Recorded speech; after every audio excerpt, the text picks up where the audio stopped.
Greetings. My name is John Gabriel, and this is the New Calculus channel. Welcome once again. In today's lecture, I'm going to be talking about the second most important concept in mathematics, and that is the concept of the arithmetic mean. Let me just shut this window here. Okay. Now, in previous lectures, we discussed all these topics here. In the last lecture, we discussed how we got algebra.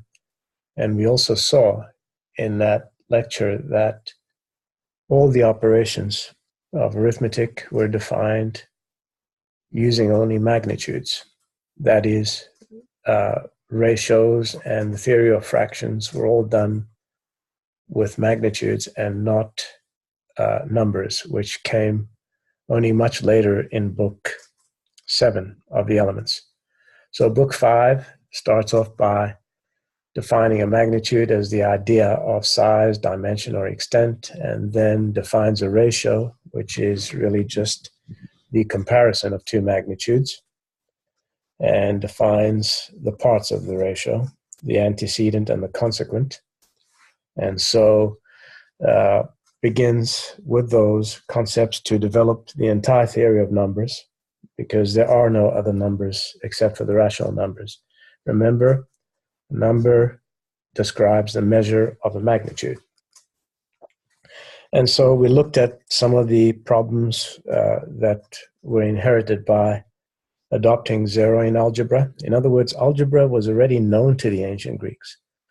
If you recall, I showed you that diagram of a circle, and there were two angles subtended on the same arc, and they were actually similar triangles that were formed, and from those similar triangles, all the theory that one needs to know about division and multiplication is obtained without having to know anything about numbers. Right, and so now the second most important concept, which is the arithmetic mean, is what makes advanced mathematics such as calculus possible. Okay, without the arithmetic mean, calculus is not possible. So now, in this chapter, and I would advise you to read this very carefully, it's very easy for anyone to construct an arithmetic mean. Anyone knows how to do that. You just simply take a set of values, you add them up, and you divide them by the total number of values, and that gives you the mean. But that doesn't actually say that you understood what the arithmetic mean means. Excuse the pun. Now, and yet this concept alone is what is used in the determination of areas, volumes, hypervolumes, and anything else. So it's vitally important. Without this, you cannot do integral calculus. In fact, you can't even do a differential calculus. You can't do mathematical statistics. There's really nothing that is possible without the use of the arithmetic mean. That's how important it is. And that was why I created that as the first video. Because at that time I had not actually written my article on how we got numbers. And I was still putting together the entire theory. But at any rate, now you have it all in one ebook, which is free. You may translate this ebook into any language you like. And if you do that, you must state which is the original, which is this copy that you're looking at right now. If you do the translation, you own it. I do not require any royalties or anything from your translation. And there is one condition, though. You have to translate it exactly as is. So it's free and available to anyone who wants to translate into any particular language. So now, the arithmetic mean, what exactly is an arithmetic mean? And let's see why it is important. Okay, So what is the definition of an arithmetic mean? Let's see. Given any set of numbers or magnitudes, actually, they don't even have to be numbers. They can be magnitudes. The arithmetic mean indicates that value that each number would have if all the numbers in the set were made to be equal through a process of redistribution. That is what tells me that my students have understood what is an arithmetic mean. I don't care that they can take numbers, add them, and find and divide by the total and give me a value. A computer can do that. A program can do that. You don't have to think to do that. You don't have to understand anything. But this, when I teach my students the arithmetic mean, this is how I teach them. Because, as you'll see in a moment, this is exactly what it means to calculate area. Okay, so now let's see, how is area defined as the product of two arithmetic means? Now remember, in my chapter on how we got numbers, I showed you the meaning of what it means to be an abstract number, right? I gave you an example in where a half is not necessarily equal to a half or 2/4. And how is that possible? Well, it's possible if a different unit is being used. And if you go back to that lecture and you go over it, you'll see what I mean. But at any rate now, the area can be described dimensionless. In other words, just as the product of two arithmetic means. So you can have two abstract numbers, as you see in this diagram here. Let's just move it a little bit like that. So this here is the horizontal length, and this is a vertical length. And it doesn't really matter how many lines you have. The arithmetic means remain unchanged, okay? Doesn't matter. Now, the only time it will change is if you move horizontally or vertically. So the area is correctly defined as a product of two arithmetic means. And one of the theorems in mainstream calculus, which you have and which the morons before me didn't realize, is actually exactly the same as what I'm describing to you here. It's called the average value theorem. It's not really a theorem as such. It comes directly from the mean value theorem, just as the fundamental theorem of calculus comes directly from the mean value theorem. And what it says is exactly this, that to calculate the area under a curve, you need to know the arithmetic mean of all the vertical line lengths and the interval length, and the product of those two is the area. And so, now that we've looked at that, let's close that and go to this diagram over here. So I've these two graphs, these two curves here are actually related. The one is the antiderivative, and this one here is the derivative.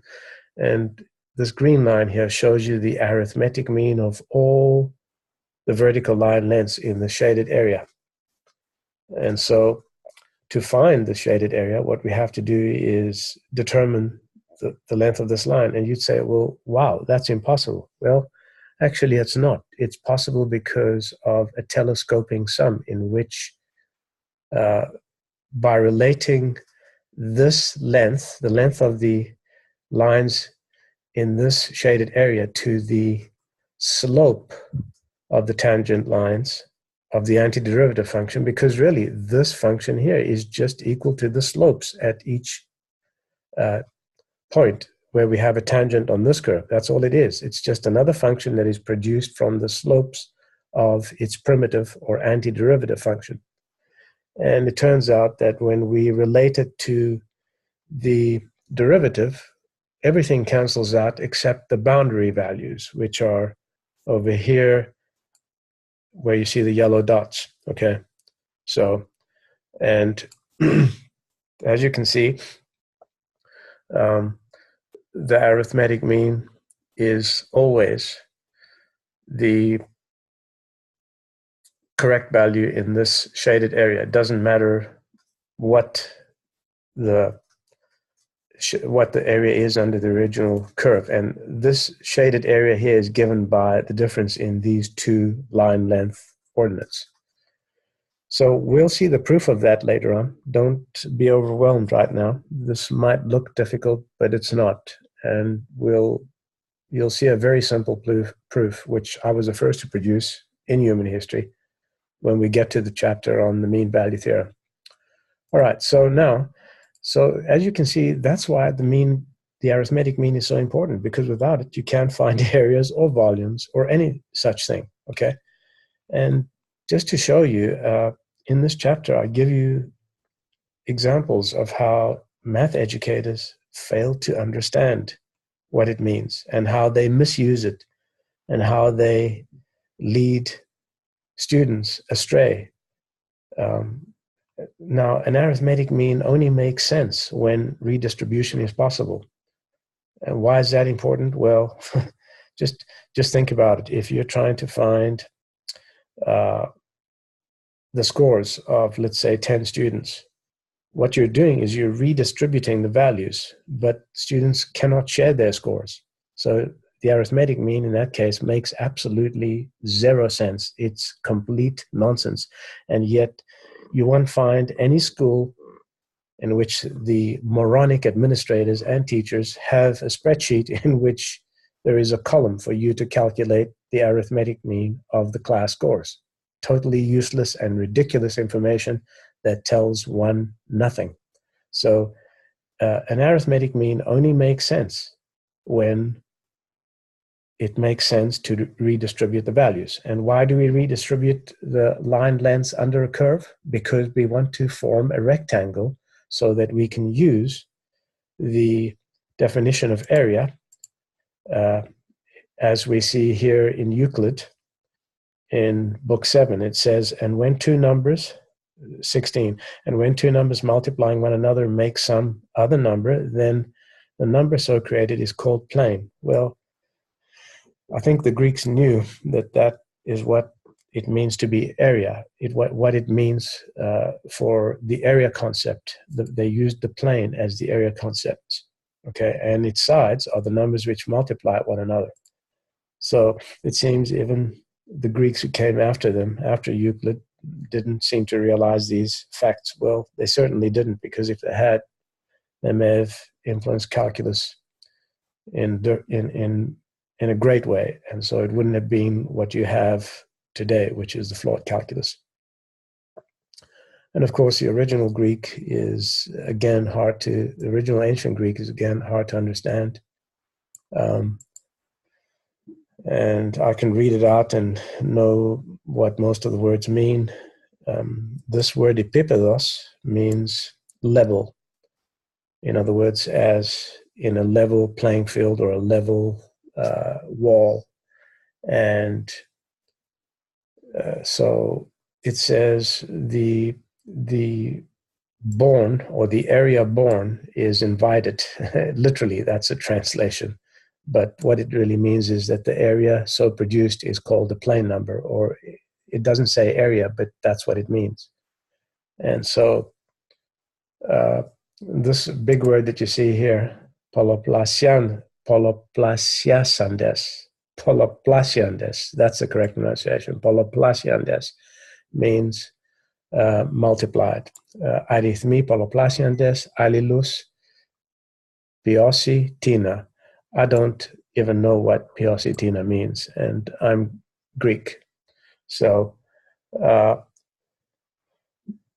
remember, the person who translated this was not a Greek, a native Greek. He was a very fine English mathematician called Sir Thomas Heath. And for the most part, he did a very good job, but he failed in some of the very important areas, as I've noted in earlier lectures. And one of them was he failed to realize that there are no axioms or postulates in mathematics. So why I'm going over this is to basically show you that the ancient Greeks did know that area is defined in terms of dimensionless numbers, in other words, abstract numbers, which are the sides of a rectangle. And so are volumes. For example, 17 says, and when three numbers multiplied by one another, then the form created, or the number so created, is called the solid. And what is a solid? It's a volume, right? So the product of three numbers, of three arithmetic means, is a volume. Okay, so let's dismiss that and go back to our ebook. So, for example, it is very silly to calculate the arithmetic mean of the heights of a group of people. What does it mean? Can you chop off parts of each individual and redistribute them so that all in the group are of the same height? As you can see, that's totally absurd. Just think about it for a while. So the arithmetic mean only makes sense when redistribution is possible, or when redistribution makes sense. And so now, a simple explanation of this is, if you have, for example, just three numbers in a set like this, you want to make them equal, right? So you take this block from pile 3 and you put it on pile 1, and now they're all level. And incidentally, there is only one language which has the perfect word for arithmetic mean, and it's Chinese. Okay, in Chinese, it's called Pingjun. Pingjun. And Pingjun together means level and flat together. So it's level and flat, and that's precisely what is an arithmetic mean. So you see, the process of calculating it or constructing it is very easy. You just add all the numbers up and divide. But what does it mean? This is what it means, what I've told you. You're performing redistribution. You morons, wake up and realize what I'm telling you, because nobody before me realized these things. I'm the first. Now, before we go to the next chapter, I want to just show you what one of the academics on the web created. It's a special site about me. It's called blog.logicalfallacies.net. I've discussed this guy a few times. But to show you what an ignorant, an absolute moron this guy is, I would encourage you to go to this page. It's called Math Crankery with John Gabriel, the Dunning-Kruger Effect in a nutshell. And of course, this moron misses everything, just like all the other morons miss it. But he comes along here and he says, that's all ad hominem there and nonsense. But he begins to critique this arithmetic mean video. And he says, let's see here. He says, we all know how to compute it. We all know why it's useful. Do you really know why it's useful? Where has it ever been printed that an arithmetic mean is useful only if the values can be redistributed? It's written nowhere. I was the first to say that. And it says, we all remember computing or getting told the average grade in exams, for example. Yeah, we remember that, and it was pretty stupid. And there is absolutely no reason why I mentioned that particular example. Of course there is. I mentioned it, you moron. And he says, so the average of a bunch of numbers is really hard to grasp. He actually confirms everything I've said, that people know how to construct it, but they don't understand it. And so he carries on here and he says, I remember struggling it, et cetera, et cetera. I didn't realize how awfully complicated it is. Well, he didn't even realize how important it is. So he goes on to redefine it in terms of how it is constructed, right? So the arithmetic mean of a set of numbers or magnitudes, they don't even have to be numbers. It's just simply the sum of them, or the quotient of the sum to the total, right? And he goes on and on and on just ranting and basically drivel coming out of his head at every second sentence, in fact, at every sentence. And then he says here, now I don't know about you, but is that even a sentence? So he says, is this even a sentence? Please read that and you'll see how he misses everything. He says, what does that mean? That value which would represent all elements of a set if those are made equal. He says, well, and this is where his set theory has influenced his syphilitic brain, because this has nothing to do with set theory. He says, well, then the set has only one element, doesn't it? That's kind of funny. because that is actually not relevant and has no application in the theorem at all. So then he says sets have no multiplicity. Either a number is in a set or it isn't. And then he says, but through redistribution. What does redistribution mean in this context? Well, the video explains pretty carefully what it means, exactly as I showed you in this document here, right? Oddly enough, he says, let's see, he says here, well, actually, he doesn't even have anything else to say. It's just mostly drivel, and he carries on and on and on and on. And he in all his drivel here, he doesn't even mention the fact that without the arithmetic mean, calculus is not possible. So as you can see, most mainstream academics have no clue. They're totally clueless as to how important is an arithmetic mean. Yes? And so he's totally brainwashed. He's an idiot, and he's a representative, like all the other morons on his site and the ones that comment here who are all morons too. That clearly mainstream academics are not interested in logic or fact. That's probably the furthest away. And what's kind of funny is how he's, put a background here full of quantifiers and set theory and first order logic statements just to kind of make it look authentic. And he's gone to a lot of trouble to create this site. And of course, it all starts with Cantor, the great crank of mainstream mathematics. And of course, as you know, I produced a video a long time ago disproving Cantor, but I think I got a little carried away. So I'm going to close that now, go back to the book. And in the next chapter, what I'm going to do is I'm going to seriously and rigorously show you how mainstream calculus is flawed. And this is an interesting chapter, which I'll cover in the next lecture, which you might want to read through before I produce, before you listen to the video, which I haven't yet produced. But it's pretty interesting because it stings any mainstream academic. They will hate this chapter more than all the other chapters, as it exposes their grand ignorance. Well,